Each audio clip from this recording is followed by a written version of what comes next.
It is May 1803. Britain has broken the fragile peace of Amiens, and Napoleon responds by assembling troops along the Channel coast at Boulogne. The 130,000-strong Armée d'Angleterre, Army of England, begins the construction of thousands of flat-bottomed boats to ferry troops across the Channel. The Emperor is heard to say, "Let us be masters of the Channel for 6 hours, and we are masters of the world." His plan is to lure the Royal Navy away from the Channel by sending a Spanish fleet under Admiral Villanueva from the Mediterranean to the West Indies and back, drawing British forces into pursuit. Once the Royal Navy presence in the Channel is reduced, a combined Franco-Spanish fleet would rush in, secure the waters, and escort the invasion flotilla across. However, following a skirmish with Nelson's fleet, Villanueva retreated to Cadiz instead of pressing forward with the plan. By August 1805, French diplomatic networks in Bavaria and Austria had intercepted dispatches and letters between Russian and Austrian commanders, revealing coordination efforts. Napoleon anticipated a coalition response, and he deduced their convergence point would be in Central Europe, likely near Brunn or Olmütz. In response, Napoleon abandons his planned Channel crossing and rushes his newly named Grand Armée to Central Europe to confront the Austrians before the Russian army could be brought to bear.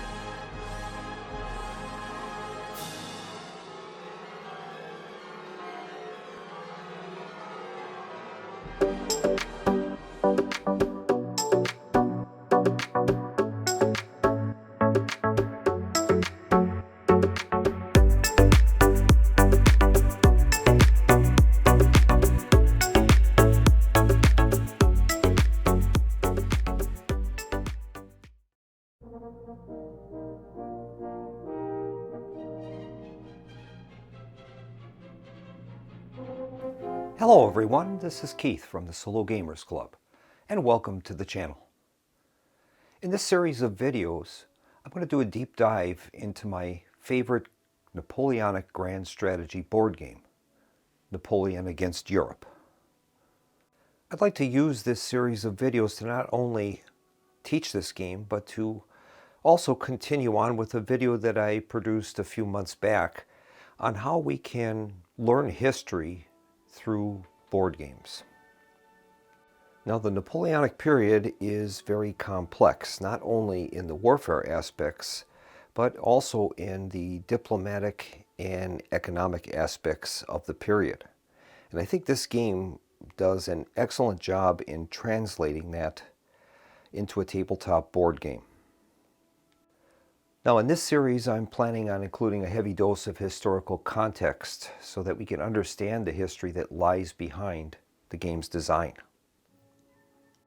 For this series, I've armed myself with an outstanding rules rewrite that was produced by Christian van Sommeren, who's codified the existing rules and clarified many of the issues that resulted from the French to English translation of the original rules. Christian's rewrite includes a table of contents and a valuable index that is an enormous help in navigating the rules. There are many games on the market that deal with the Napoleonic Wars on a strategic level. Those that come to mind are Empires in Arms, War and Peace, and Nations in Arms. All excellent and detailed designs, but not very friendly to the solo player. With Napoleon in Europe, combined with GMT's CDG solo system, the solo gamer can experience the entire conflict in an exciting, manageable, and very playable format. Now, this game does not simply focus on the warfare of the period, but also on the vital economic and diplomatic struggles that characterize the age. The game mirrors the realities of the period, as it properly conveys the pressure that Napoleon was under throughout his reign, playing a continental game of whack-a-mole with the crowned heads of Europe, trying to stave off the European powers from combining and rushing the French border, effectively putting an end to the fledgling French Empire. During the play of this game, we're going to quickly discover why Napoleon couldn't simply sit back on his laurels. He needed to stay in constant motion to isolate Britain from its allies and bring French hegemony to the continent. The game begins in 1805 at the start of the Third Coalition against France, with Britain, Austria, Russia, Sweden, and Naples attempting to silence the Corsican usurper once and for all. France and its new ally Spain are attempting to resist the coalition's efforts and inflict a mortal blow against the alliance.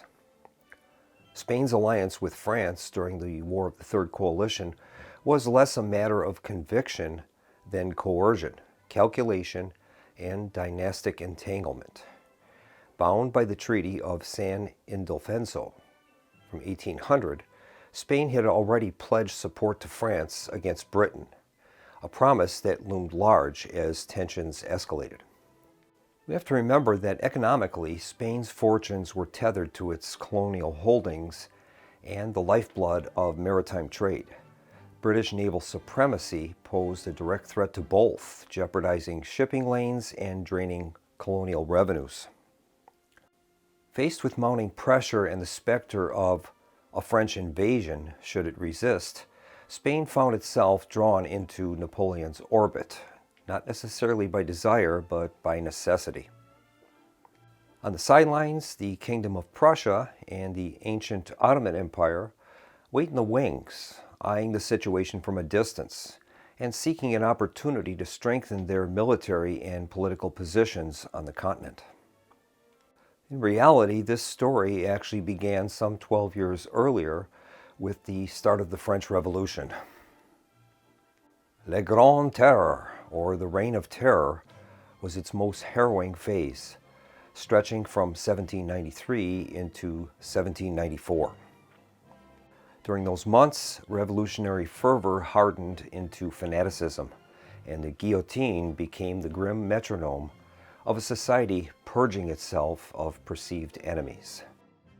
This period was epitomized with the execution of King Louis XVI and his queen, Marie Antoinette. It was not merely political upheaval, it was transformation by fire, where paranoia and principle collided in the streets of Paris. Yet from this chaos emerged a figure who would reshape Europe, Napoleon Bonaparte. Rising through the ranks as a brilliant general, he seized power in 1799 and by 1804 crowned himself emperor, not by divine right, but by sheer force of will.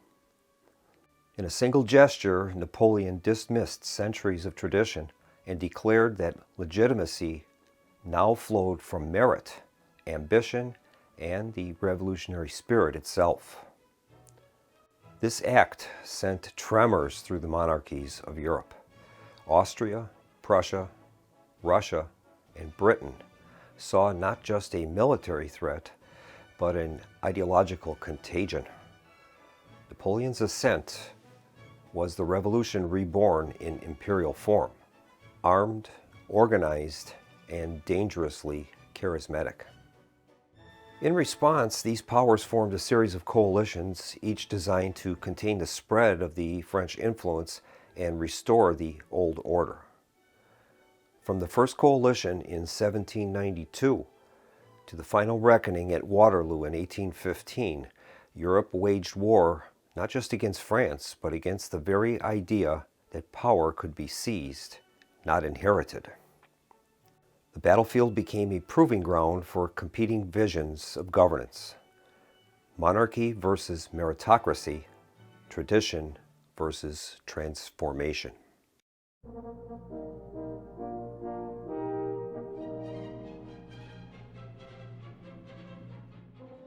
We're going to begin our investigation of the game by starting with the map.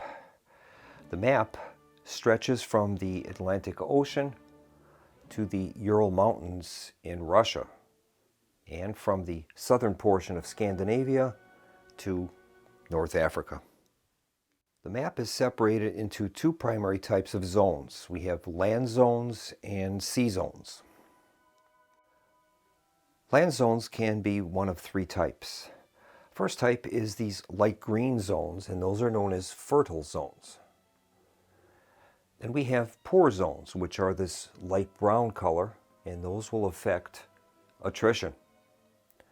Finally, we have marshes, and that's the darker green colored spaces on the board, and those would affect both combat, attrition, and movement. Land zones are separated by borders. We have major power borders. Those are the dark red line that we see here that would separate Russia from Prussia.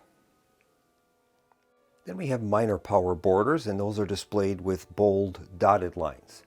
As an example, we have Bavaria, and that would stretch through this entire listing of areas, including several provinces that would make up Bavaria. The capital of a minor power is always printed in red. So in this case, the capital of Bavaria is Munich. And then we have provinces. Provinces are denoted with a solid black line. As an example, we have Flanders. It's a solid black line that incorporates, in this case, a total of 3 separate regions. And finally, we have land zones within a province, an example of which is Liège.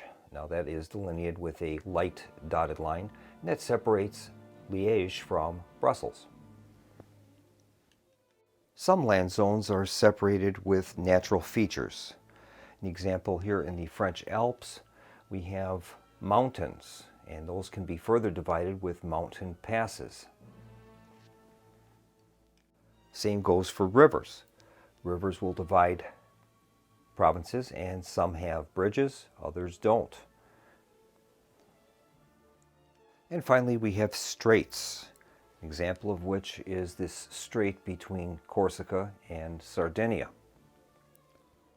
Straits will allow land units to cross sea zones without naval transport. Land zones may contain named cities, which may be fortified or unfortified. An example of which would be Metz. Metz is a fortified city, whereas Paris is not fortified. Fortresses such as Metz and Strasbourg may act as supply links, reinforcement zones, and supply sources. Key territories within a country are marked with these gold stars. As an example, we have Bordeaux and Lyon. And those represent important political and economic links within a country. Some coastal regions will contain ports, as an example, Cherbourg.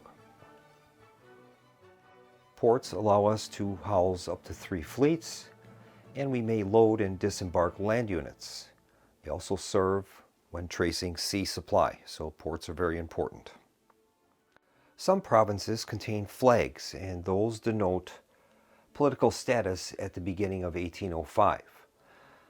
Examples of which are French protectorates. Those are flags with an eagle in them. At the beginning of the game, Switzerland is a French protectorate. Some provinces have national flags with the letter N in them, and that denotes national territory. In this case, Hanover is considered French national territory. When a province has a national flag with no N, an example being Saxe, that just simply indicates that that minor power is allied to the major power of the flag indicated. In this case, Saxe is allied with Prussia. Some provinces have special symbols in them, an example being these provinces around Warsaw. You have the colors red and white, which indicates that those provinces might be formed into the Duchy of Warsaw under certain conditions. Other special designations are a capital are in blue. And those indicate that eventually they could form the Confederation of the Rhine. And there are several provinces in central Germany that qualify for that. Others include a capital W in red, and those would indicate provinces that could form the Kingdom of Westphalia. And finally, another special designation are these gray crests located in Italy. These provinces combined together could form the Kingdom of Italy. Then we have the naval zones. Naval zones may include sea zones, in this case the Gulf of Lion, blockade boxes, and finally ports. Sea zones represent large expanses of water, and they're open to all, but may be patrolled by naval units. In this case, we have this British fleet patrolling in the Gulf of Lion. Next, we have blockade boxes. As an example, this blockade box here is attached to the port of Toulon. Those boxes can be occupied by fleets to hinder movement and stop enemy supply lines moving through the adjacent port. And finally, we have ports. And ports would be, as an example, the port of Marseille. And those allow us to load and disembark land units, trace supply by sea, and to safely moor friendly fleets. Next, we have our game pieces. The units are composed of corps and special units, depots, fleets, leaders, and armies. Now, corps have several numbers on the front. First one is its strength. It's the number of strength points that it represents. The middle number is its morale, and the rightmost number is its movement value. Corps can either be at full strength or at half strength denoted with a white stripe. Some corps are elite units, and they'll be designated with a gold star near their morale level. Then we have special units, and these are a little smaller in size than the standard corps. These are brought in through events. We have examples of the King's German Legion, the Guard Cavalry, and Uxbridge's cavalry formation. You'll notice on Uxbridge's counter that there is a large C there, and that denotes that as a cavalry formation. Standard formations may also contain cavalry. As in the example of this French Reserve Cavalry unit, we notice that after its strength is a large C. That denotes that as a cavalry formation. Some formations are militia. In the case of this French militia unit, and that is designated with an orange square around its movement ability. Militia units cannot leave their home country. Now, in the case of these special units, they can only exist inside of a supplied army. They count as one step for command purposes and attrition, but they're ignored when calculating combat ratios. Then we have depots. Depots can either be fixed or mobile. Depots are very flexible. They can be used for several purposes. They can be used to extend supply lines, modify attrition rolls, and reactivate fortifications. They can only be moved by a force commanded by a general, and they can be dropped off as the force moves and converted into fixed locations, thereby establishing supply lines. And then we have fleets. Fleets consist of only one step loss. On the front of the counter, it will indicate its initiative and movement abilities. On the back of the counter will indicate the name of the admiral commanding the force and his tactical bonus. Some fleets, such as this Swedish fleet, will have other markings on them, including a gold dot or an orange box around its movement value. The dot indicates that the force can never be rebuilt, and the orange box around its movement value indicates that it has some movement restriction. In the case of this Swiss fleet, it cannot operate outside of the Baltic. A squadron can contain a total of 3 fleets. That's the maximum size of a squadron. And then we have generals. In the case here, we have General Lannes. His counter includes quite a bit of information. On the left side of the counter, we have his rank. The lower number, the higher ranking you are within the military's hierarchy. In the lower right, we have his tactical abilities. In this case, Lannes has an attack of 2 and a defense of 2, and those will be modifying combat and, in some cases, interceptions and evasions. Above those numbers in white are the general's command capacity. In this case, Lannes can command a total of 4 steps. And finally, in the large red number is his initiative value. That's the number of action points that are required to activate Lannes and his force. In this case, the lower the number, the better. And finally, we have armies. In this case, we have La Grande Armée. In the game, I'm going to be using these roundels painted in the national color to designate the armies of each nation. When a general commands an army, his command capacity is increased to twice the listed limit. So in the case of Lannes, if he was in command of the Grande Armée, his command capacity would be 8. And armies offer commanders extra abilities. They have the ability to bridge rivers, and they get bonuses when conducting sieges.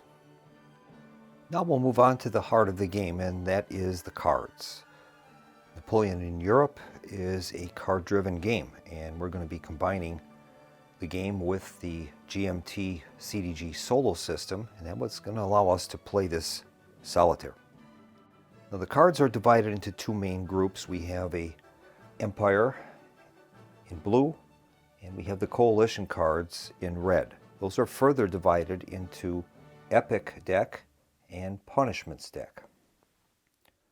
The Epic deck is the deck that we're going to be starting the game with. Eventually, when the Escalade level gets to 15, or when a major power is defeated for the second time, we're going to be shuffling in these Punishments cards into each of the decks. The Punishments cards generally favor the Coalition, and that will start to set off Napoleon's downfall. It'll make things more difficult for him. Some cards are permanent cards, and those are laid out in red. It says Permanent Card France. In this case, it's the Genius of Napoleon. Permanent cards are earned when you control the capital of that parent nation. In the case of the Genius of Napoleon, if we control Paris, we're entitled to that card, and that card will always be available to us during each year. Cards with blue text, such as the Continental Blockade, indicate that there's additional information regarding that card on one of the player aids. Cards with gold stars, as in this Persia card, indicate that when that card is played for its event, it is permanently removed from play. Some cards have silver stars next to them, and that indicates that that event can only be played once per game. The card is not removed from play as it would be with a gold star, but the event can only be played once.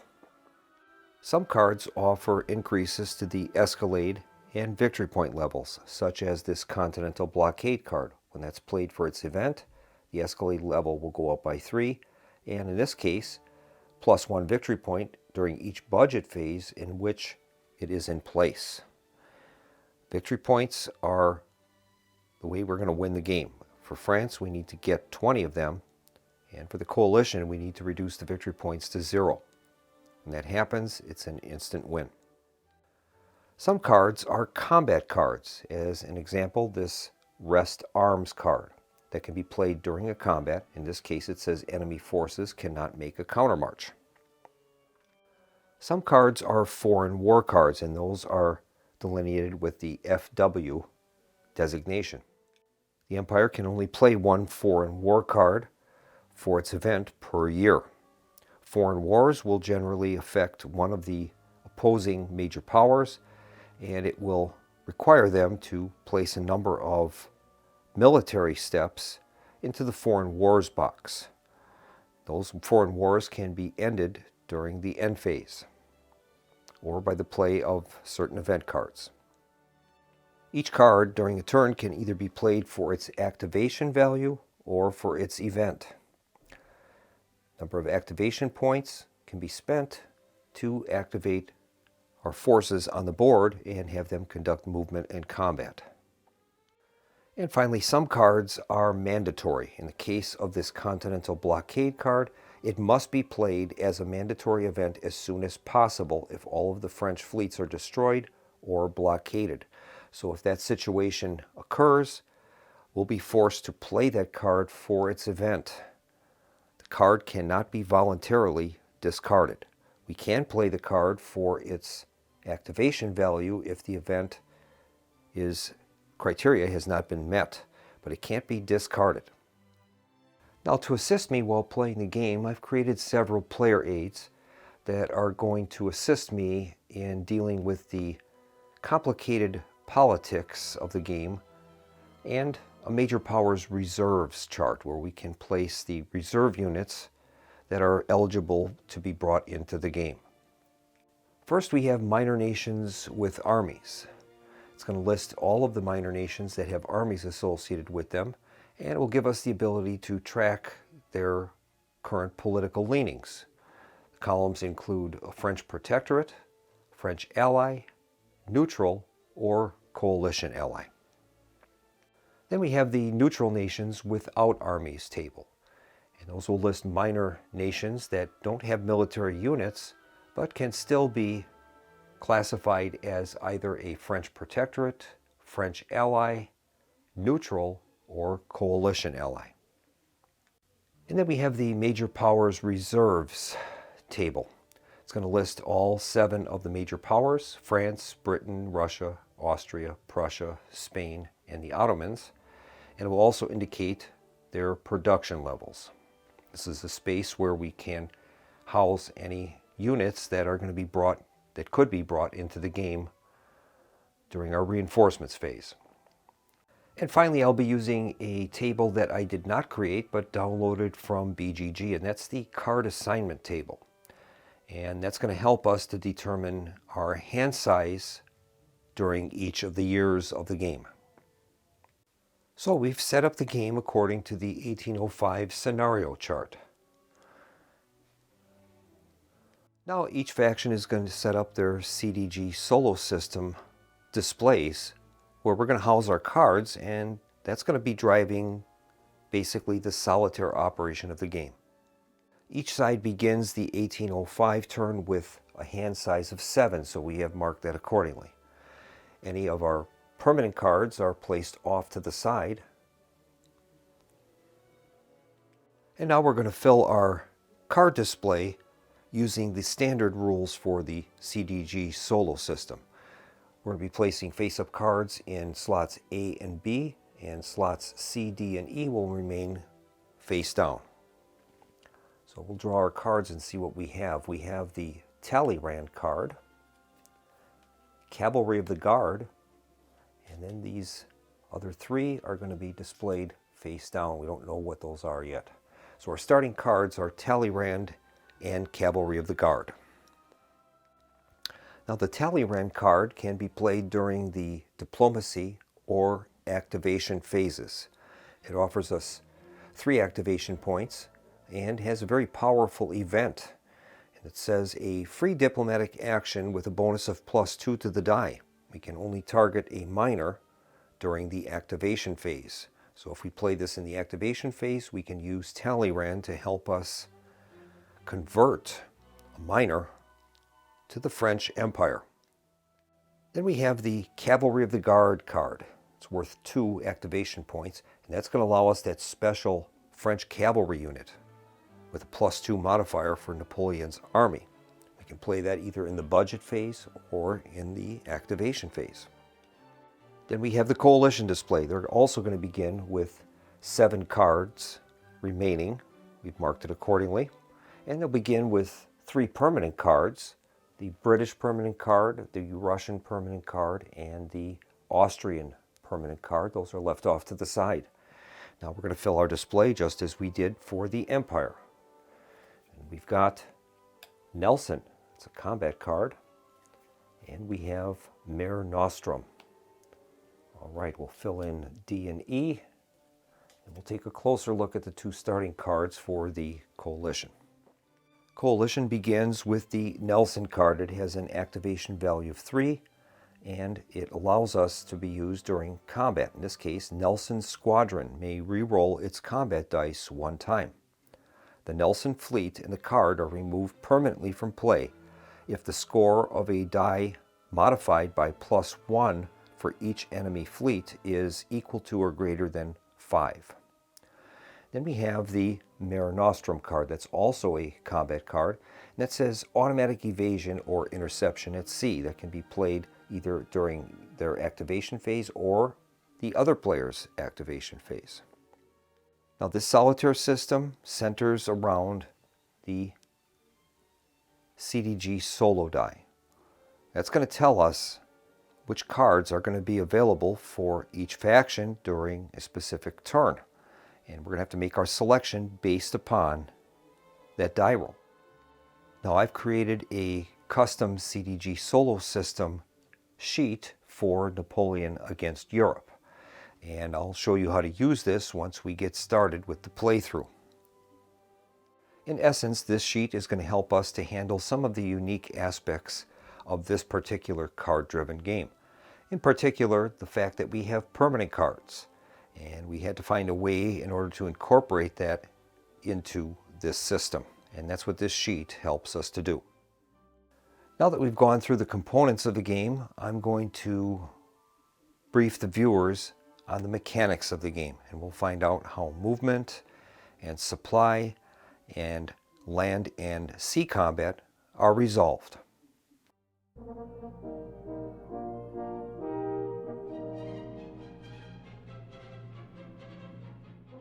And now we're going to get into the nuts and bolts of the game. We're going to discuss all of the inner workings of the game, and by the time we're done with this section of the video, we should be up to par and understand all of the concepts to be a Napoleonic general. Each year of the game represents 1 turn, and that turn is broken into 4 primary phases. We'll have an inner phase, followed by an activation phase, a conquest phase, and then a victory phase. During the inner phase, we're going to have a declaration of war phase, and that's where we're going to be able to declare war on neutral major and minor powers. That'll be followed up with a card hand phase. We're going to use the card assignment table, and that is going to calculate our hand limit for the coming turn. That'll be followed by a budget phase. That's where we're going to collect resources and then spend those resources. At that time, we'll be able to make changes in our leadership and deploy generals from our force pool and make changes to army leadership.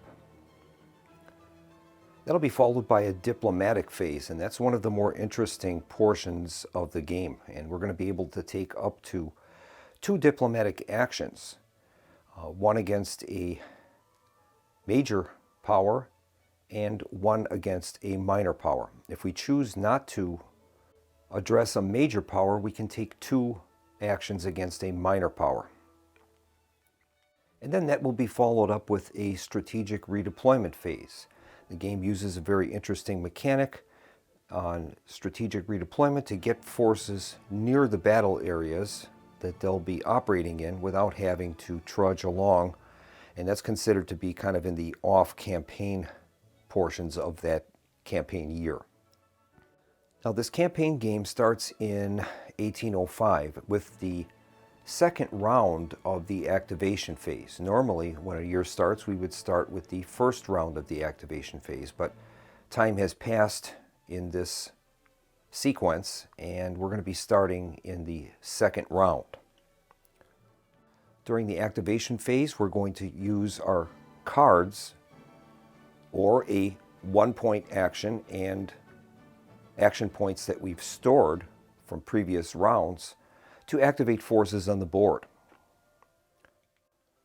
An activation phase in a year normally lasts 6 rounds, but there are cards to extend it to a 7th round. During an activation round, we're going to have, like I said, a total of up to six rounds, possibly a 7th round if a card is played that would extend that to a 7th round. The first 4 rounds of any year are clear weather. The 5th round is going to be a bad weather turn, and then the 6th and possibly 7th rounds will be winter turns. Winter turns are the same as a bad weather turn. All the forces on the board are at -1 movement point, but the winter turns also add in very destructive modifiers when dealing with attrition. Next, we're going to discuss the stacking limits in the game. A force in the game can consist of the following. We can have a single core in a region, and that constitutes a force. Another definition of a force is a number of cores equal to or less than a general's command rating. In the case of Lan, he could command up to 4 steps of cores. So in this case, Lan and the 12th corps would form a force. The next definition of a force is an army. An army always has an army commander. In this case, it is the Emperor Napoleon. And that army marker will correspond with an army box off to the side of the board. In this case, that army consists of Napoleon as the commander and up to 3 subordinate leaders. In this case, we have Davout, Murat, and Lan. In addition, there are several corps and possibly mobile supply depots attached to that army. The army commander can control a number of steps equal to twice his command rating. So in the case of Napoleon, his command rating is 9. He can command up to 18 steps of units. And finally, a force can also consist of up to 2 armies in the same space. In the case of 2 armies operating, the overall commander is going to be the general that has the lowest hierarchy number. In this case, Napoleon is a 1. No one supersedes him. Massena has a 5. So overall command of the 2 armies would go to Napoleon. Now a force may include a fixed depot. In this case, we have a fixed French depot in this location.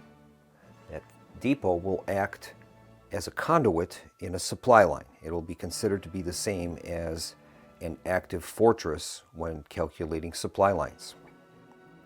Now I've checked the original rules and the rules rewrite, and there appears to be a little contention left in one area, and that's regarding these fixed depots. In the original rules, they don't tell you whether or not the fixed depot can be a part of a single core force or not. We do know that a fixed depot, to be moved, has to have a general with it, but it doesn't say whether or not a lone corps could be occupying the same space with the depot. Now, a general has no problem with that. In the rules rewrite, it lists a force as being either a single corps or a depot. It doesn't say that the depot can be attached with it.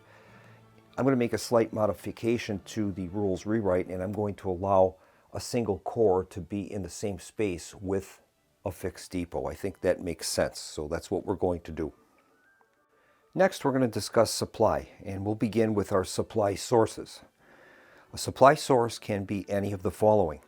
It can be the capital of a major power, or it can be any fortress within the national boundary of that major power. So any fortress that is within the national boundary can also serve as a supply source. Another supply source can be the capital of a minor power that we are allied with, as long as that capital is also a fortress, like in the case of Amsterdam. We begin the game with Holland as an ally. Well, Amsterdam is the capital of Holland, and it is also a fortress, so we will be able to use that as a supply source. In order for a force to trace a line of supply back to a supply source, we'll be using supply links. A supply line consists of a chain of supply links separated by, at most, 2 movement points of movement. So, for example, we'll take a look at this 12th Corps that is currently in Württemberg in the city of Stuttgart. We need to be able to, within 2 movement points, reach another link in our supply chain. So, in this case, we could spend a movement point to move into Bad, that is under French control, and another movement point to cross the bridge and reach Strasbourg. That is an ultimate supply source to us. So in this case, the 12th Corps would be in supply by being able to trace a supply line of less than 2 movement points back to a supply source. In another example, we'll check the 12th Corps as it is located in Munich.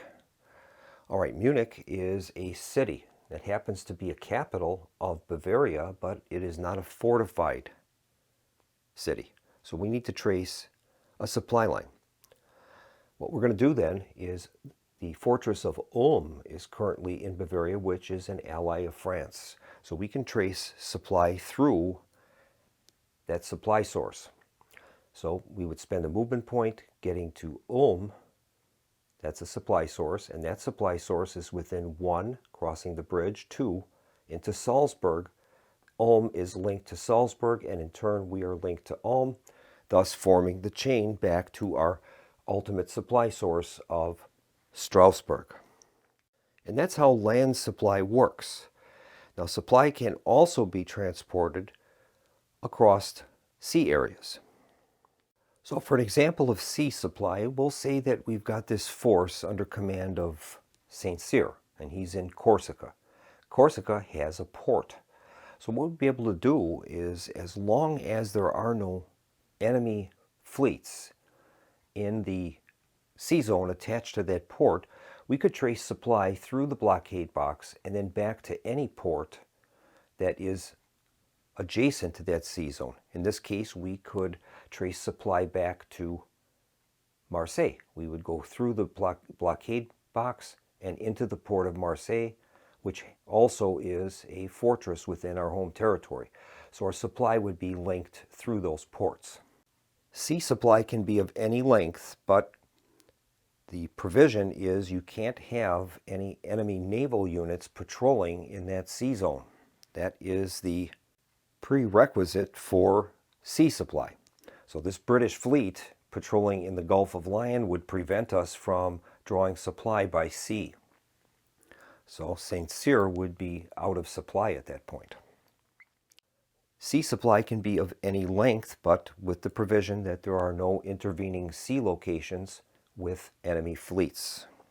And we can link land and sea supply together to form very large supply chains. Now, a force must be in supply to receive reinforcements, rally if demoralized, perform a siege attack, avoid penalties in combat, and reduce attrition losses. So the supply is very important in this game. And we're going to be checking supply and updating the force's status whenever we do one of the following. Whenever a force is activated.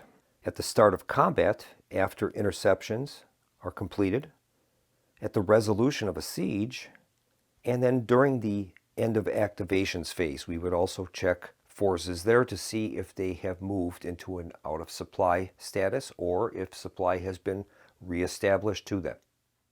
Next, we'll discuss movement. How do we move a force? We'll begin with this force that is under the command of Saint Cyr. He's currently in the fortress of Leon. To activate a force, we have to pay the required amount of initiative points. In the case of Saint Cyr, his initiative is 2. So for 2 activation points, we can activate his force, which could contain up to 5 steps of cores. When a force is activated, we pay those points in activation cost, and then we examine the contents of his force. The force will always move at the pace of the slowest formation in it. Saint Cyr is currently commanding the 15th Corps, which has a movement value of 4. He's also commanding a mobile supply depot, which has a movement of 4. So right now we've got 4 movement points. First step after activating a force is we check its supply status. In this case, Saint Cyr is in a supply source. He's in a fortress within his home territory, so he is definitely in supply. I'll bring up the terrain effects chart, and you'll notice that with the exception of swamp terrain, any space has a movement point cost of 1.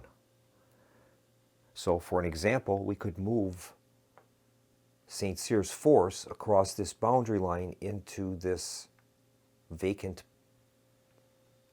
province south of Leon. That would cost 1 movement point.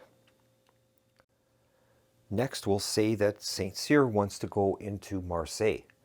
He has a couple choices now. He could cross this river hexite here. Now there's no bridge there, so that's going to add +1 to the cost. It would cost him 1 point to enter the terrain of the space, +1 for crossing an unbridged river. So he already spent 1. He would spend 1 to cross the river and 1 to enter Marseille for a total of 3 points.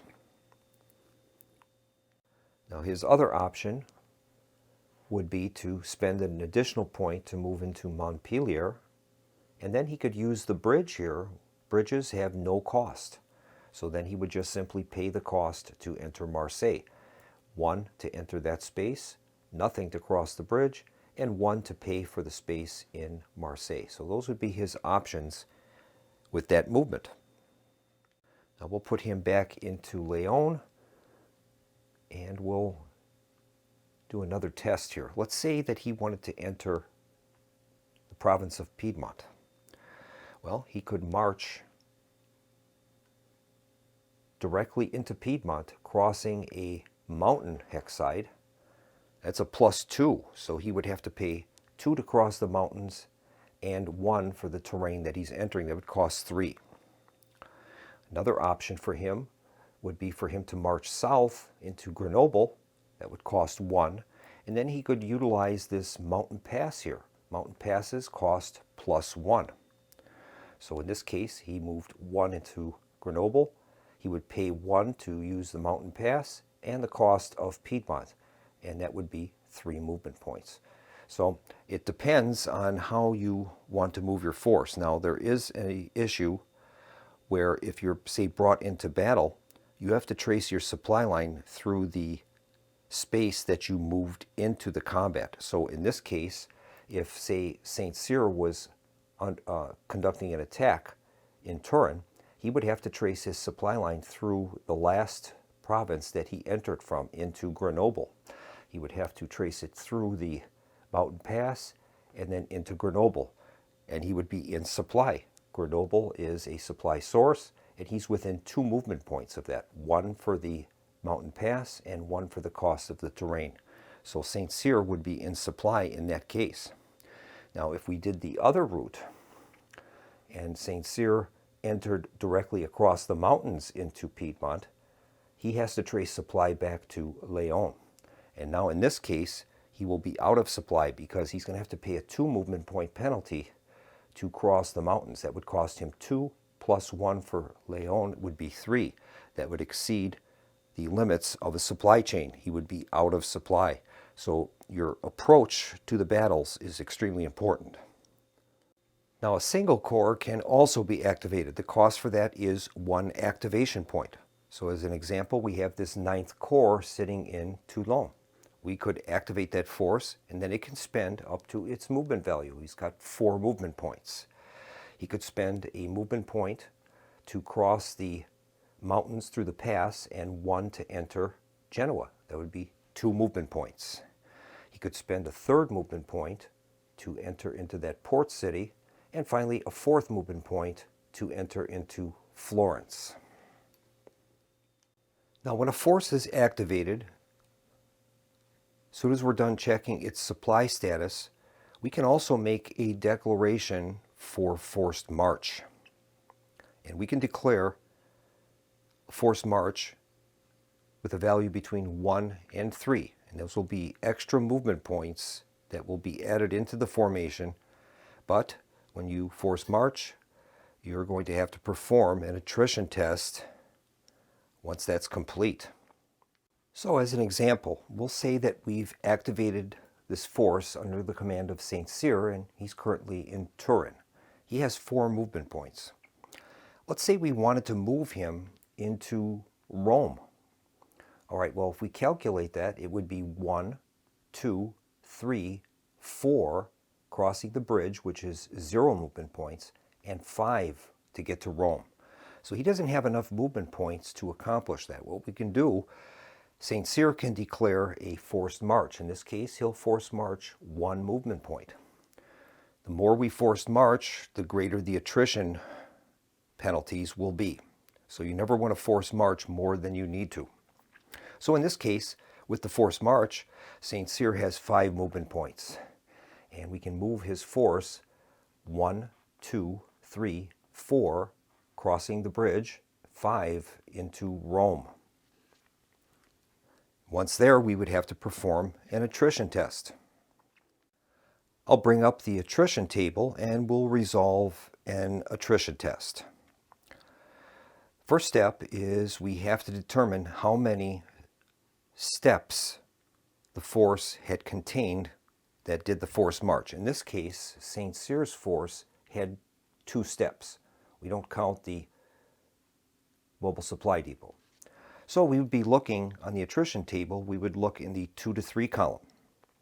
We're going to be rolling a d6, and then we are going to intersect that with the column to find out how much step loss we may have suffered. Now there are modifiers at the bottom of the chart. First modifier is the forced march itself. We force marched 1 movement point. So that's going to give us a +1 modifier. The next modifier we have is a force composed exclusively of French units. And it's -2 for that. And that is the case here. St. Cyr is in command of the 15th Corps, which is French, and a French mobile supply depot. So that force is composed completely of French units.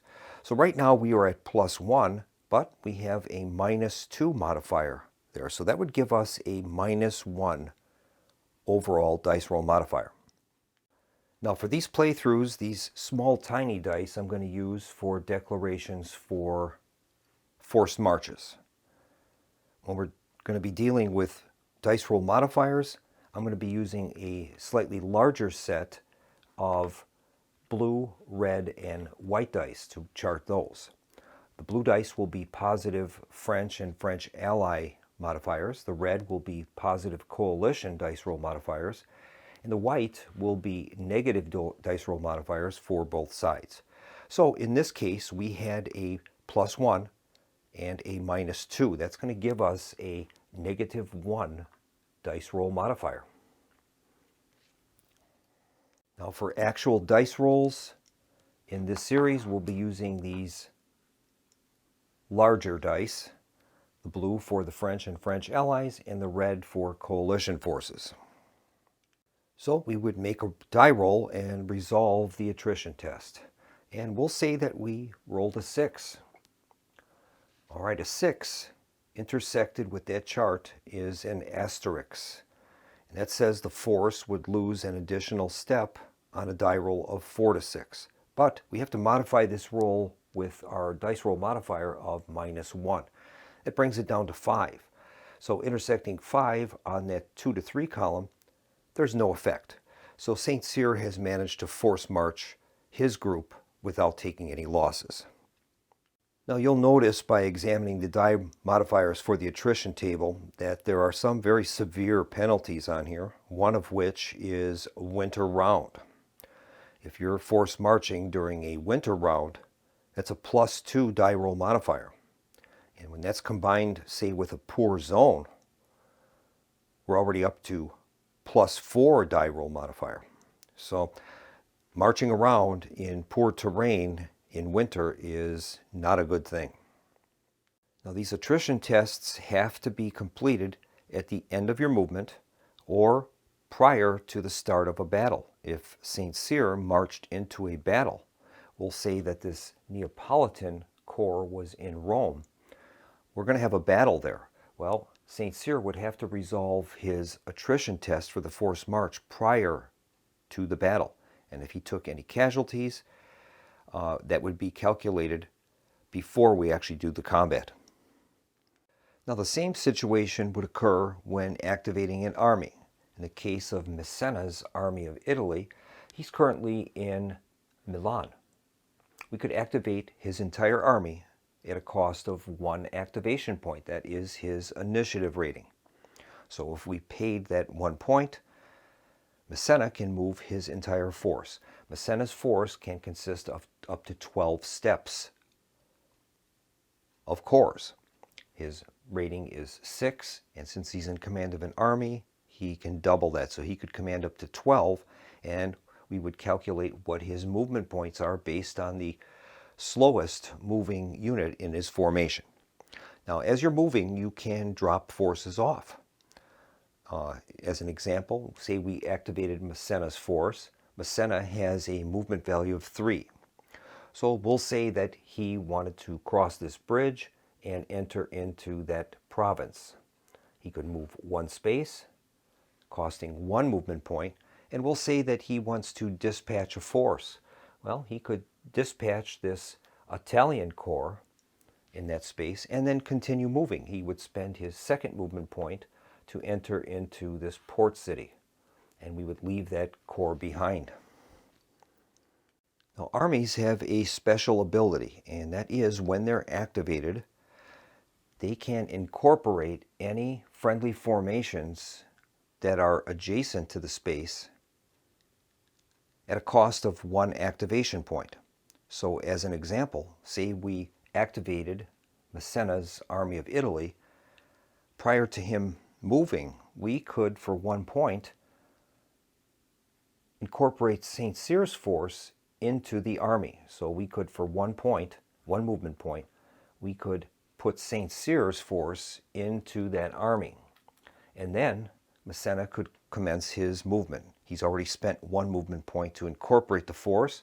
He could spend another movement point to move into that province, and a 3rd movement point to enter into Milan, crossing the bridge. Now, when a friendly force moves adjacent to an enemy force, there's a risk that that enemy force can intercept the moving force.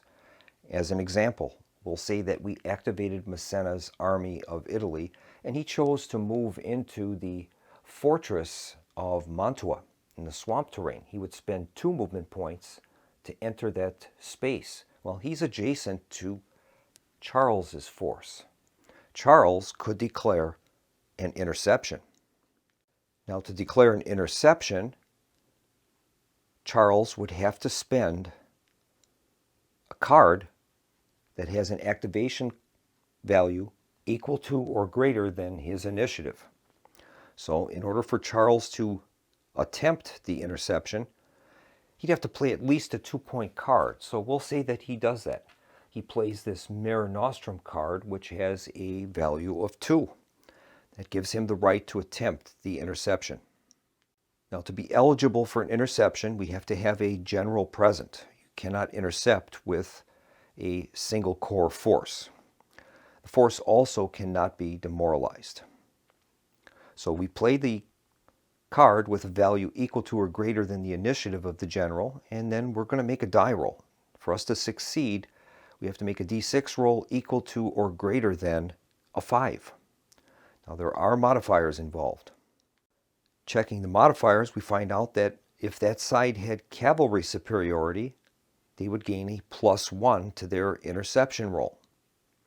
In this case, Massena's army of Italy has no cavalry. Charles's force also does not contain any cavalry, so he would not qualify for that bonus. The other one is if his initiative value is lower than the active player's general. In this case, Charles has an initiative of 2, Massena has a 1, so he doesn't qualify for that either. The third would be is if the interception zone is in difficult terrain. That one he will qualify for. The terrain he would be intercepting into is a swamp terrain. And difficult terrain is determined to be any terrain cost that exceeds 1 movement point. So in the case of Charles trying to move into Mantua, that would have costed him 2 movement points. So in this case, the interception zone in difficult terrain -1 is going to apply. So we would give Charles a -1 die roll modifier. He's going to roll a d6 now, and we would apply the modifier, and if he can get a final result of 5 or greater, the interception would be successful. In this case, Charles rolled a 5. So normally, he would be able to intercept. He has a die roll, final die roll of 5. But in this case, there's a 1-point negative die roll modifier to the attempt that would move that value down to a 4, and then Charles's interception attempt would be unsuccessful. The card would be discarded, and he would remain in the location he is. Now, if the result had been a 6, 6 minus 1 is 5, he would succeed. So what would happen is Charles would move into that location with his force. He can leave forces behind if he chooses. And then the battle would occur in that location as though Charles had been there from the beginning. A force that intercepts is entitled to a +1 die roll modifier during combat. Not to mention, that force would gain any terrain modifiers that would apply.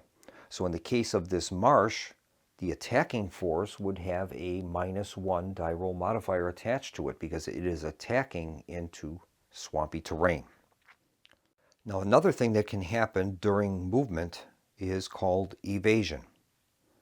Evasion is very similar to interception, except that it always takes place in the space with a non-active force that contains a general. So in the event that Massena moved into the space with Charles, Charles can attempt an evasion prior to combat. The prerequisites are that a general must be present. So in this case, Charles is commanding the Austrians. He needs to roll a d6 with a result of equal to or greater than 5. And the following modifiers would apply. If Charles had cavalry superiority, he would gain +1. If he had an initiative lower than the active general, he would gain +1. And the zone entered by the active player is in difficult terrain. So if Massena entered, say, a swamp space or crossed a river to get to that battle with Charles, Charles would be able to add another +1 to his total.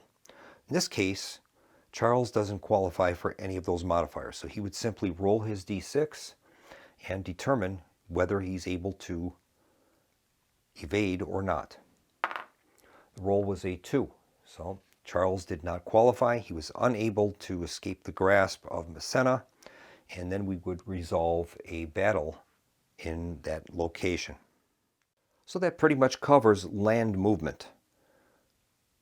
We're always going to be consulting our terrain chart while we're doing movements and paying movement costs based upon either the terrain in the space we're moving to or any hex side costs to cross mountains or rivers without bridges, etc.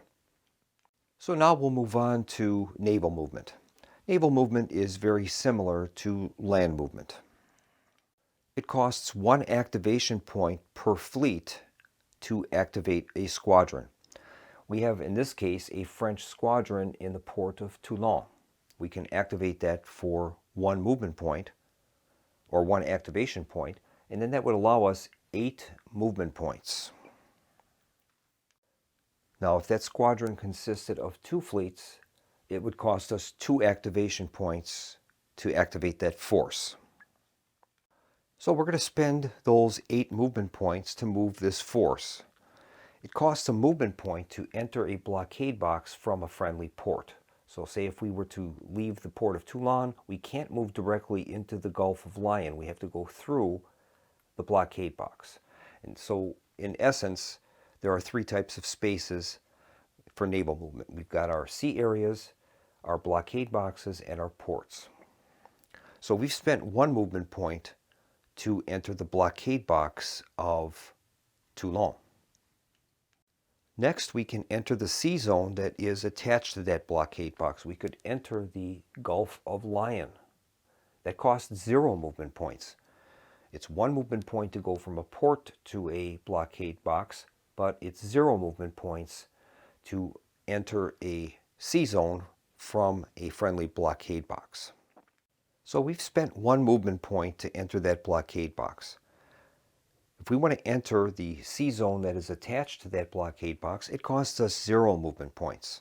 It's always 1 movement point to leave a port into a blockade box, but the blockade box to the sea area is 0. So if we chose to do that, we could move into the Gulf of Lion at 0 movement points. So far we've spent a total of 1 of our 8 movement points. Now there's a British fleet patrolling in the Gulf of Lion. He would be able to attempt to intercept us. An interception is very simple. We take the initiative value of the fleet that is performing the interception, and we roll a d6. We add that interception, that initiative value, to that roll, and if the result is 6 or greater, the interception succeeds. So in the event of that this British force wanted to intercept us, they would be able to roll a d6 and add 2 to the result in an attempt to get a total of 6 or greater. In this case, they rolled a 3. They would have a total of 5, and they would be unable to intercept us. Now, another thing that can occur is evasion. When we moved, the French force moved into the Gulf of Lion that is being patrolled by that British fleet, the British fleet can attempt to evade. And we should note that interceptions would take precedence before evasions. So in this case, if the British naval unit declined to intercept, it could either just stay where it is, or it could attempt evasion.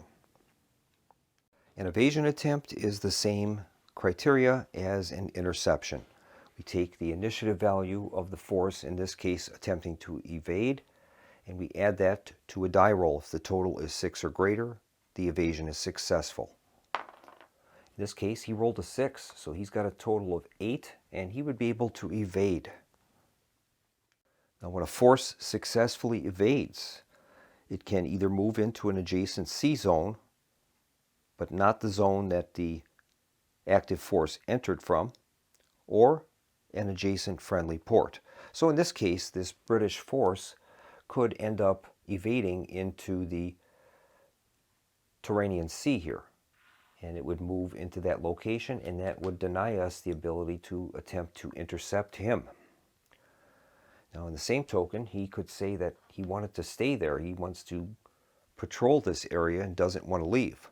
Well, we could attempt, after he declines on his evasion ability, we could attempt to intercept him, and it's the same procedure. We take the highest value initiative force in our squadron, in this case they're both 2s, and we would roll a die, add 2.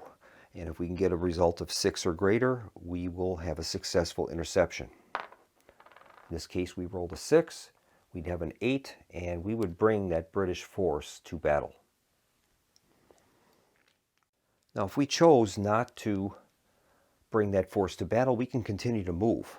If he doesn't intercept us, we can attempt to continue to move. So we could spend additional movement points, spending 1 movement point per sea zone to enter, say, the Tyrrhenian Sea.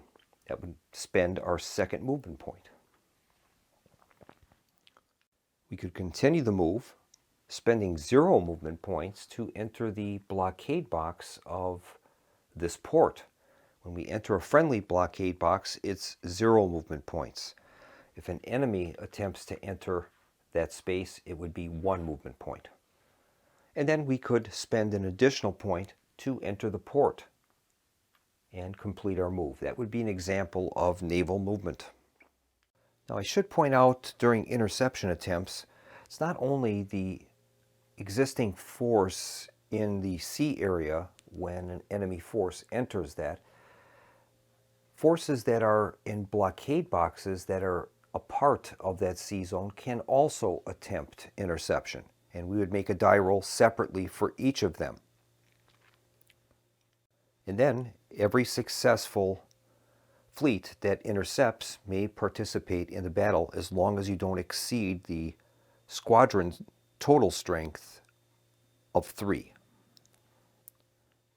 So in this case, when the French fleet entered the Gulf of Lion, we would begin with an interception attempt with this British force that is at sea, and then any British forces that are in blockade boxes can also attempt. So these 2 British forces could also attempt interception.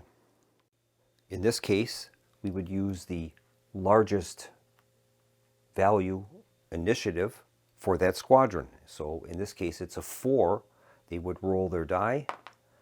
They rolled a 6. That's a total of 10. That entire force can join that existing fleet that's in the Gulf of Lion.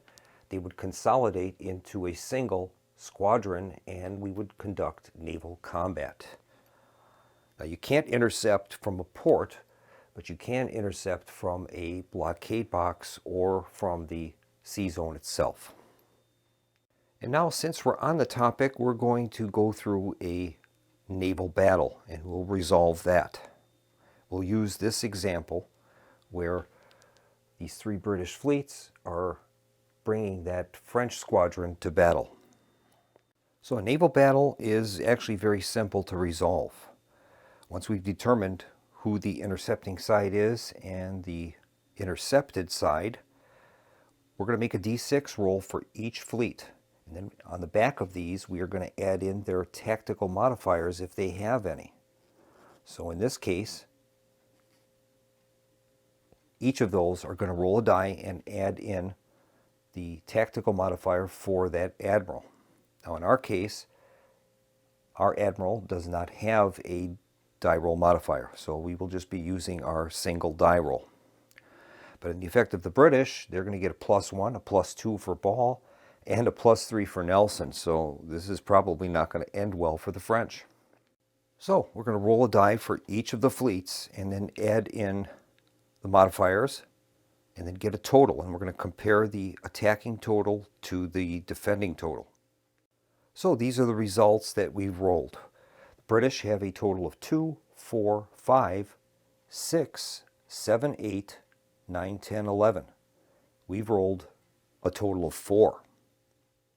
Now we're going to calculate a differential, and the loser will suffer the effects of that differential. In this case, we have 11-4. That's a differential of 7. So looking on our Naval Matters chart, it says that the loser loses a fleet and the survivors must retreat. Well, in this case, we only have 1 fleet there. So this force would have been obliterated with that result. We'll say that there were actually 2 French fleets in this squadron. In this case, one of the fleets would be sunk and the other would be forced into retreat. So in this case, the active player, which is the French, would have to retreat, and their choices would either be the zone which they originated from or a friendly port adjacent to the zone they occupy. If the French had defeated the British, which is the inactive player, they would have to retreat their squadron to either an adjacent sea zone, not the one that the active fleet originated from, or a friendly port adjacent to the zone. And that's what would happen. If the inactive player was forced to retreat and he chose to retreat into a port, any surviving enemy forces can pursue and he can blockade them in that port. Now, one special type of naval combat can occur. It's called a port attack. And in this case, we'll say that the 3 British squadrons have entered the port of Toulon, which is defended by 2 French fleets. French fleets cannot evade a port attack, but what they do get is the port would serve as an extra force. That would be the artillery that would be inside, facing out towards the sea and firing on the enemy ships as they enter. Now, a port attack can only last 1 round, but in this case, the French would be eligible to roll 3 dice, the same as the British. Even though they have only 2 fleets, the fort is going to give them an extra die. Another advantage that the inactive fleet in the port gains is he would gain an additional die per level of the fortress. So in the case that, say, this was Gibraltar, which is a citadel, they would gain an extra die for that. They could be rolling 4 dice. Another benefit is that unless the dice roll differential was 12 or more, the inactive player can ignore the first loss inflicted on them. So port attacks are very risky for the attacker, but they can be effective. In this case, we would resolve the battle, and we'll say that the British ended up getting a result of 2 enemy fleets destroyed. Well, the French would only have to destroy 1 because of the port's defenses give them that extra bonus in that they can ignore the first loss inflicted to them. So that would be how a port attack works. Another thing I should point out about naval combat is that occasionally there are naval combat cards. In the case of, say, this Nelson card, it says Nelson's squadron may re-roll its combat dice 1 time. And you would play that prior to the start of the battle. There are several types of cards that will modify naval combat just as it does in land combat. All right, now that we've covered movement, supply, attrition, stacking, we'll move on now to land combat. Now we're going to learn to resolve land combat. For this example, we will say that Charles's army of Germany is in Toulon, and he is going to attempt to bring Napoleon and his Grande Armée to battle. We would spend 2 activation points to activate Charles's army. The next step is to check his supply lines. Charles is currently in Toulon, which he has control over. He spends a movement point to get through the mountain pass and 1 movement point to enter Genoa, which is under his control, and that is a fortress. So he has a proper supply line through to Genoa. Continuing on, he would spend a movement point to get into this port and another movement point to enter Florence, which is a citadel, or I should say a fortress, under Austrian control. So his line now extends to Florence. He has a supply depot in Boulogne. He could spend 1 movement point to get into Boulogne, where his supplies are waiting for him. Finally, he would cross the unbridged river, which costs 2 movement points, 1 to cross the river, 1 to enter Venice, and Venice is his ultimate supply source. It is a fortress in his home territory. So Charles is currently in supply. Now we would commence Charles' movement. He would have to make a declaration for any forced march that he intends to undertake. Charles's force currently has a movement value of 3. And he's going to need at least that many just to reach Napoleon in Toulouse. He'll need one to get into Marseille, one for Montpellier, and one for Toulouse.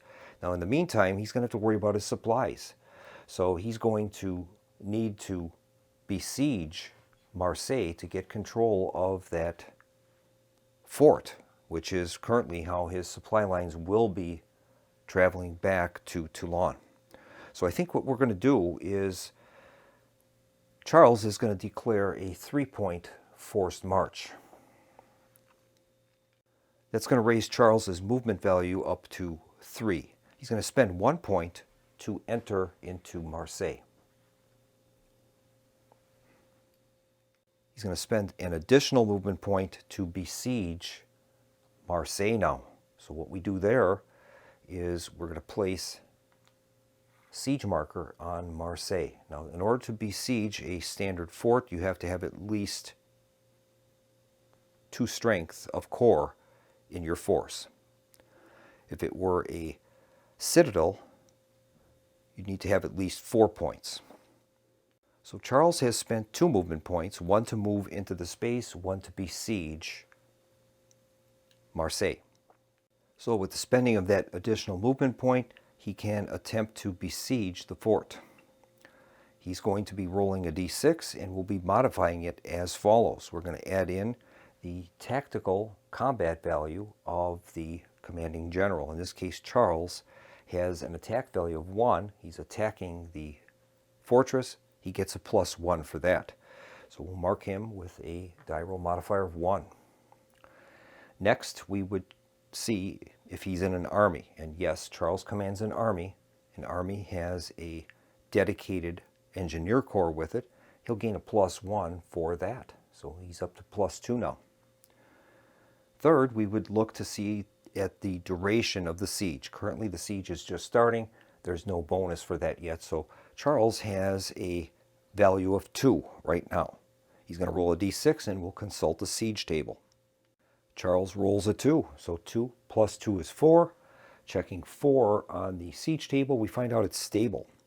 There's no effect and the siege continues. So we will advance that siege marker to +1. Charles is going to spend another movement point and he is going to continue with the siege of Marseille. This will be his 3rd movement point out of his 6 that he spent. Adding up the values, we find out he has +1 for his attack value, 1 for being in an army, and now an extra 1 because of the duration of the siege. That's going to give him a +3 modifier for this next roll. Charles rolls a 4, and that's a total of 7. Checking the chart, we have honors. The fortress is taken, and the besieged force would be returned as a reinforcement in the next budget phase. If the French had some forces inside of that fortress, it would be honors, and they would return as a reinforcement in the coming budget phase. But that isn't the case. So what has happened here now is Charles has taken that fort. We mark that with a destroyed fort marker and Austrian control. Now, Charles is going to have to run supplies through here. So he's going to need to repair that fortress so he can run supply through that location back to Toulon and then through the rest of his supply chain. So Charles is going to spend one of his mobile supply depots, and that is going to repair the damaged fort, now allowing him to run supply through Marseille. He also could have spent 1 step of a corps to rejuvenate that fortress as well. That is another option. But he's chosen to use his mobile supply depot. All right, Charles has spent 3 out of his 6 available movement points. He's going to spend another movement point to cross the bridge into Montpellier, which is a French city. That's his 4th movement point. He's going to spend a 5th movement point, and he's going to convert that location to Austrian control so that he can run his supplies through there. Now, as we found out from the interception example that we went through earlier, as soon as Charles moved into that location, Napoleon has the option to intercept. He would play a card with the value equal to his initiative, and that would allow him an interception attempt. But in this case, Napoleon decides not to attempt interception. And for Charles's sixth movement point, he moves into Toulouse, which is where Napoleon and the Grande Armée are waiting for him. Now, Napoleon would have an opportunity to evade at this point. He would need to roll a d6 with a result of 5 or greater, and that roll would be modified if he had cavalry superiority, if his initiative value was lower than the active general, or if the zone entered by the active player was difficult terrain. Well, Napoleon would certainly qualify for initiative lower than the active general. Charles is the active general. He has an initiative of 2. Napoleon has a 1, so he would gain a +1 to any evasion roll if he chose to do it. But Napoleon is going to accept battle in this case. Now, the first step in resolving a battle is we would have to resolve if there were any counter marches by either the attacker or defender. Now, we'll say for the sake of argument that Austria is allied with Spain, and there is a force commanded by La Romana in this fortress to the south of the battlefield. In addition, French General Lannes has a force of 1 corps, which is just north of the battlefield.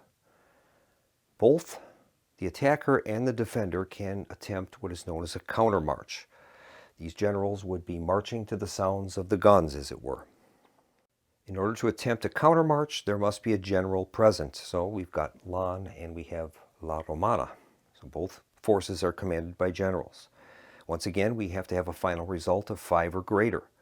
The modifiers would be the tactical value in attack or defense of the general commanding the force. So in the case of La Romana, his attack value is 1. He would get a +1 to that countermarch roll. In the case of Lannes, he's defending. He would get 2, which is his defense, and he would roll a die and add 2 to the result. La Romana rolled a 2, +1 for his modifier equals 3. It's insufficient for him to make the countermarch. Same goes for Lannes. He has a 2 modifier. He rolled a 1, that's 3. That's insufficient to react to the sound of the guns. So those forces will not be invested in the battle. So we'll take the forces in the Grande Armée and the Army of Germany, and we're going to lay those out on a battle board so we can resolve this.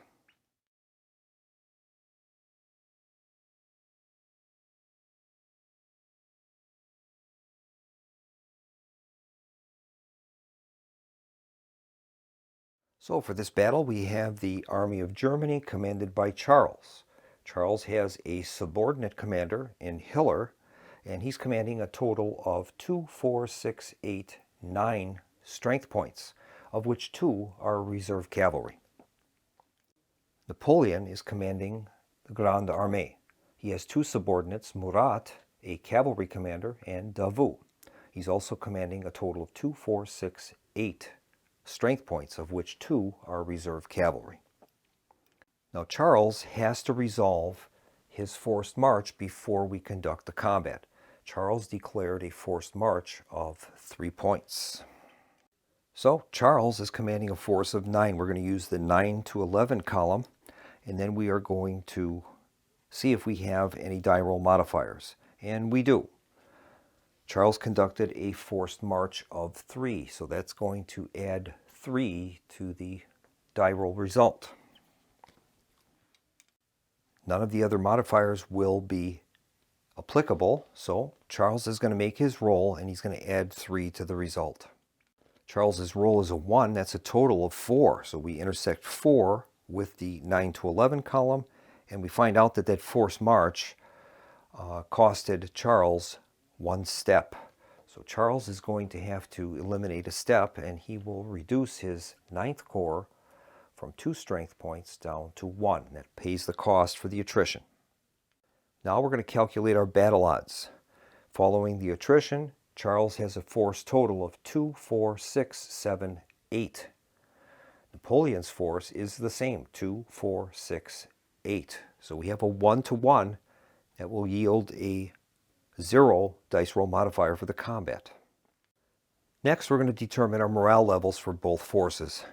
Morale is determined to be the morale level of the largest grouping of factors with the same morale. So in the case of the Austrians, all of their forces are 3. So that means that Charles will have a morale level of 3. Napoleon has 6 steps with level 5 morale and 2 steps with level 4. So Napoleon's morale will be 5. Next, we're going to determine the combat modifiers. The combat odds are 1-to-1, so there'll be no modifier for any of the forces. Next, we're going to check cavalry superiority. We're going to add up the total number of steps of cavalry and cavalry commanders on each side. The side with the most will get a +1 modifier. Charles has 2 steps of reserve cavalry. Napoleon has 2 steps of reserve cavalry and the cavalry commander Murat. So Napoleon is going to gain a +1 for cavalry superiority. Next, we would check if there were any terrain effects. In this case, it is a standard province in Toulon, so there was no modifiers for that. Then we would do our supply checks. Charles would trace his supply back through to Toulon and back to eventually Venice in Austria. Napoleon will trace his supply 2 movement points to Bordeaux. So both sides are in supply. Next, each side can declare an elite unit as a spearhead.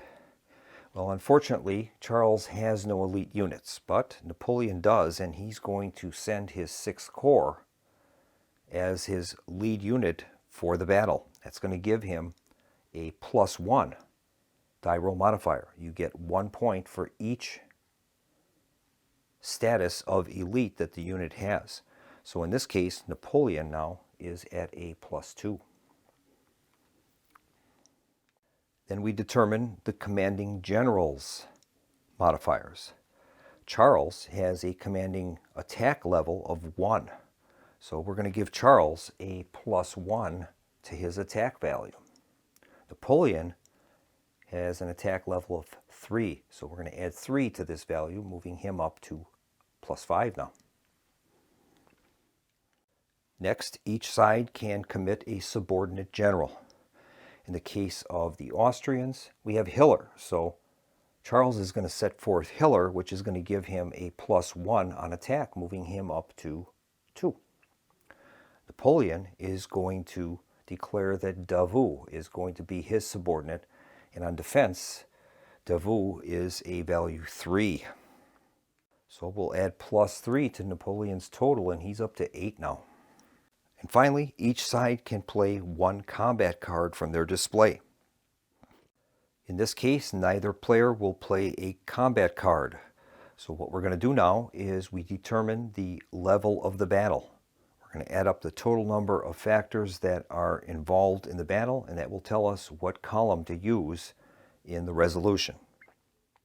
Each side has a total of 8 combat factors, so we are a total of 16, and we'll be using the middle column. And that's the 8 to 21 column, and that's considered to be a minor battle. Each side now is going to roll 2d6 and modify it based upon their combat modifiers, and then using that middle column of the battle table, we will find out how many casualties are inflicted on each side. In this case, Charles has rolled a 6, Napoleon has rolled an 8. Adding in the combat modifiers, we come up with a final total. Charles has a total of 8, Napoleon has a total of 16. We'll calculate Charles's attack first. We'll counter that with intersecting 8 result on the middle column, and that ends up a 1+ result. That means that Charles's force has inflicted 1 casualty on the French, and that plus says that the winner if a tie in losses. So if it ends up that Napoleon gets a final result of 1, Charles would be the victor. But in this case, now we calculate the losses for the Austrians. Napoleon rolled a total of 16. On the middle column is 4C plus. That means that the Austrians are going to take 4 hits. So we mark the Austrians with 4 hits, and then we determine who has won the battle. The side that has inflicted the most damage is the winner of the battle. In this case, the French have won 4-1. Now that the battle is resolved, we're going to roll for wounded leaders. If any of our subordinate leaders were involved in the combat, they have to make a d6 roll, and on a result of 6, they're wounded and placed in the reserves. In this case, Hiller rolled a 4 and Davout rolled a 1, so neither of them have been wounded in the battle. Now we're going to remove our losses. Napoleon has taken 1 damage, and he has to take that from his lead corps that he designated during the combat resolution. So that is 1 step loss. Now the Austrians have to take losses. They're going to be taking a total of 4, of which 1 of them has to be a cavalry loss. That was that 4C plus result. The C mandates that the individual take a cavalry loss. So in this case, Charles has to take a total of 4, 1 of which is cavalry. So he'll take 1 from the cavalry, 1 from each of his undamaged corps, and he's going to destroy the 7th Corps to complete the 4 points of damage that he took. Now the loser has to perform a demoralization test. Charles's army had a starting morale of 3. We take that value and we modify that by the following. The tactical value of the general commanding the force.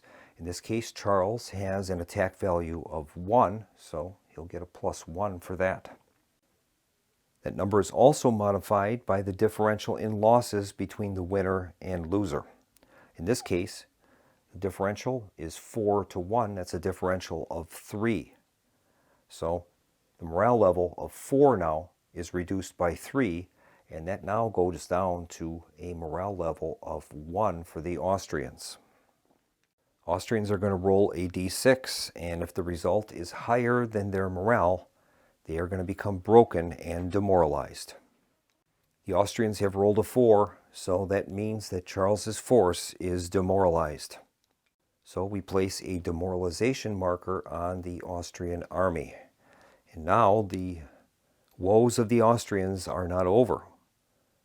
Since Charles's force is demoralized, Napoleon can continue with a pursuit, a cavalry pursuit. Now it should be pointed out that all corps are considered to have some type of cavalry with them, but in the case of a cavalry corps, that adds bonuses to pursuit and to other game functions. So Napoleon is going to conduct pursuit, and that is as follows. We're going to add in the tactical value of the general commanding the force of the pursuit. In this case, Napoleon has a 3 on defense. So he's going to gain a +3 for the pursuit. So we'll mark him with 3. Then we are going to add in +1 for each step of reserve cavalry. Napoleon has 2 steps of reserve cavalry. That moves us up to 5. And then he can add 1 for each cavalry general. In this case, Murat will give him a total of 6. All right, so that is his modifier. Cavalry pursuits will automatically come in at a -6. And then we're going to roll a die. So right now, 6 minus 6 is 0.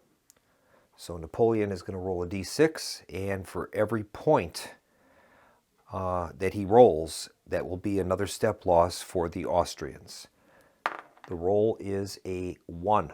So in this case, Napoleon has inflicted 1 extra step loss on the retreating Austrians. They're going to take the 9th Corps as the casualty, and now Charles's army, demoralized as it is going to retreat.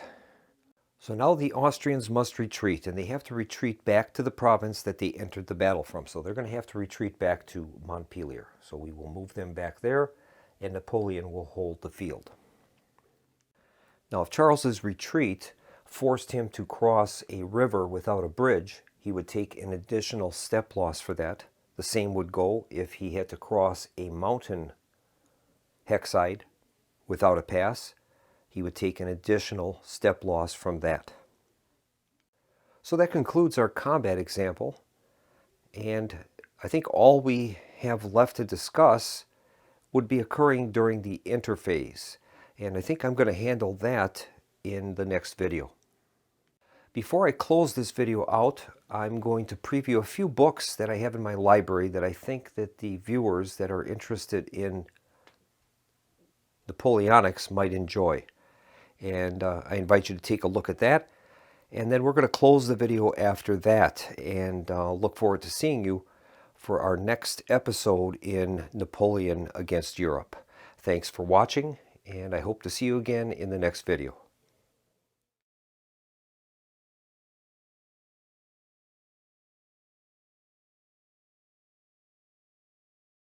I've selected a few works from my library that I'd like to recommend to my viewers that are interested in this period. These resources have served me well over the years in my study of the Napoleonic Wars, and they may prove beneficial to the viewers as well. First up is we have the classic On War by Karl von Clausewitz. Von Clausewitz was actually in the Prussian army during the Napoleonic Wars, and much of this book that he wrote incorporates much of what he learned during those campaigns. This is classic reading. Anyone that went to the military academy, this is required reading, and it has been for probably the last 100 years. What we learn from Clausewitz is that warfare is actually an extension of politics. Another precept that he taught us is that war is actually much like a duel between two men. He writes, "War is nothing but a duel on a larger scale. Countless duels go to make up war. But a picture of it as a whole can be formed by imagining a pair of wrestlers. Each tries through physical force to compel the other to do his will. His immediate aim is to throw his opponent in order to make him incapable of further resistance." And this goes hand in hand with his next concept, and that's regarding the maximum use of force. He writes, "Kind-hearted people might of course think that there was some ingenious way to disarm or defeat an enemy without too much bloodshed, and might imagine that this is the true goal of the art of war. Pleasant as it may sound, it is a fallacy that must be exposed. War is such a dangerous business that the mistakes which come from kindness are the very worst." Another great book was Andrew Uffendel's Great Generals of the Napoleonic Wars and Their Battles, 1805 to 1815. This book gives you quite a bit of background and biography of the men that fought these wars. And many of these men are going to be seen in the game as we proceed ahead. This is just a great way to gain some extra background into the actual men behind these counters on the board. Another great book is Louvas's Napoleon on the Art of War. In this book, the author recounts, using historical battles of Napoleon, on how Napoleon approached war and what was his thinking behind the decisions that he's made during these battles. It's quite an interesting read. And one of the most useful resources in my library is this Dictionary of the Napoleonic Wars by Stephen Pope. It's in alphabetical order, and it allows you to basically look up any person, place, or battle that was contained within the wars from 1803 to 1815. So if you need information about the Hartford Convention, turn to that portion of the book, and it gives you a nice brief on the topic that you're seeking. Now, I have many volumes on the Napoleonic Wars, and they've served me very well over the years, and I've enjoyed using them to increase my knowledge of the period. But probably none as much as David G. Chandler's The Campaigns of Napoleon. This 1100 plus page volume is definitely the definitive work on the battles of Napoleon. David Chandler wrote this back in 1966, and this is certainly his magnum opus. There's no doubt about that. The book is heavily researched and includes multiple maps and charts that deal with the history of the period, and it's one of my favorite works to read.